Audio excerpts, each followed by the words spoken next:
लोगों पर लेबल ना लगाएं, बल्कि सम्मान दें। जब भी आप किसी रिश्तेदार, सहयात्री, पड़ोसी, ग्राहक, दुकानदार या फिर किसी से भी थोड़े समय के लिए मिलते हैं, तो क्या आप उनके बारे में कोई निष्कर्ष निकालते हैं?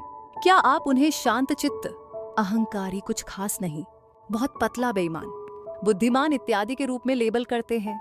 आजकल समाज हर किसी पर, विशेषकर नेगेटिव प्रवृत्ति वाले व्यक्तियों पर, बहुत जल्दी लेबल लगाता है, जिसमें सबसे परेशानी की बात है कि वे लोग समाज द्वारा मिले हुए उन नेगेटिव लेबलों के अनुसार जीना शुरू कर देते हैं, क्योंकि लेबल्स की एनर्जी रेडिएट होकर उन लोगों के विशेष व्यवहार या आदत को और अधिक ट्रिगर करती है।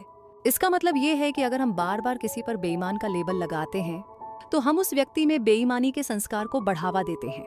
इसलिए आइए लोगों के प्योर और परफेक्ट रूप को देखकर उन्हें विशेषाधिकार दें, अन्यथा हम उन्हें केवल हमारे द्वारा दिए गए लेबल के चश्मे से ही देखते रहेंगे और दिए गए लेबल को अपने एनर्जी फील्ड में भी आकर्षित करते रहेंगे।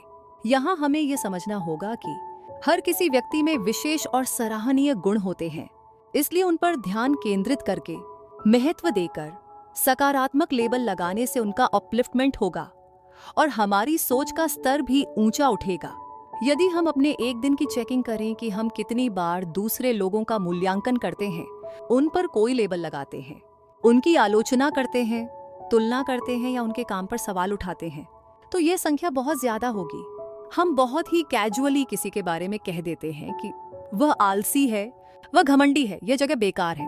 कभी कभी हम यह अनजाने में करते हैं, जैसे कि यह बहुत स्वाभाविक और स्पष्ट है।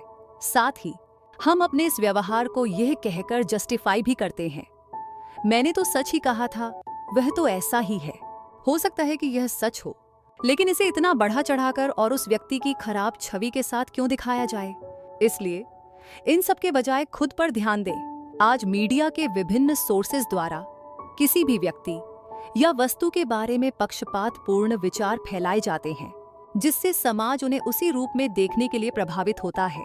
इसलिए यह समझना जरूरी है कि लोगों के प्रति नेगेटिव जजमेंट और लेबलिंग द्वारा न केवल हम अपनी करुणा के गुण को ताक पर रखते हैं, बल्कि अपनी आंतरिक शक्तियों को भी खत्म कर देते हैं। यदि हमें किसी के बारे में बात करने की आवश्यकता महसूस भी होती है, तो हमेशा उनके गुणों और वैल्यूज पर फोकस करें और इसके बारे में बात करें। दूसरों को आंकना छोड़ दें और दूसरों के निर्णयों से प्रभावित होना भी बंद कर दें, क्योंकि यह आपके लिए सुरक्षात्मक और दूसरों के लिए सशक्तिकरण होगा।